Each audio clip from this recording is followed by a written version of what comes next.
বিকেল 5টার দিকে আমরা খবর পাই যে নেসারাবাদ থানায় একটা ইটের ভাটায় সন্ধ্যার একটি গলাকাটা লাশ পাওয়া যায়। মৃত ব্যক্তির পকেটে থাকা একটি সাধারণ লিফলেট, যমুনা ইলেকট্রনিক্সের পণ্য ছাড়ের লিফলেট, এই একটি ডকুমেন্ট পাওয়া যায়। এই যে আপনারা দেখতে পাচ্ছেন, এটি অতি সাধারণ একটা লিফলেট। এটার সাথে খুনির পরিচয় বা মৃত ব্যক্তির পরিচয়েরও কোনো সুযোগ নেই।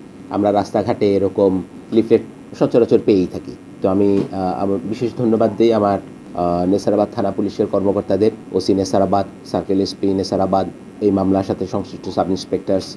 তারা এই একটি সাধারণ কাগজ থেকেই মৃত ব্যক্তির ঠিকানা খুঁজে পায়। ফলে এখান থেকে যে এইটি তারা কোথায় দিয়েছেন, কাকে দিয়েছেন, পুরো একটা ভিন্ন জেলায়, দেখা যায় যে এটি বরিশাল জেলায় এই প্রোগ্রামটা হয়েছিল।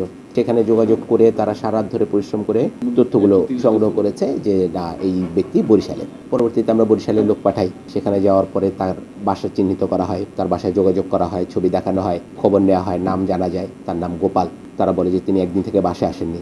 তখন আমরা বুঝতে পারি যে না, তাহলে ইনি সেই ব্যক্তি যিনি মারা গিয়েছেন। তাকে নিয়ে আসা হয়। এভাবে মৃত ব্যক্তির পরিচয় শনাক্ত করা সম্ভব হয়।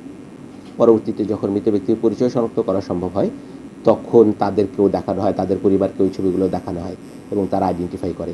সেই অনুযায়ী সম্রাট, যিনি হত্যাকাণ্ডের সাথে জড়িত ছিলেন একজন ব্যক্তি, তাকে নেসারাবাদ থানা পুলিশ এবং বরিশাল মেট্রোপলিটন বন্দর থানা পুলিশ সহায়তায় গ্রেফতার করা হয়। এখানে আমরা পুলিশের পাশাপাশি আমরা সম্মিলিতভাবে যে প্রচেষ্টা, এই প্রচেষ্টায় আসলে আমরা কিন্তু অবশেষে এটার সফলতা লাভ করেছি আর কি।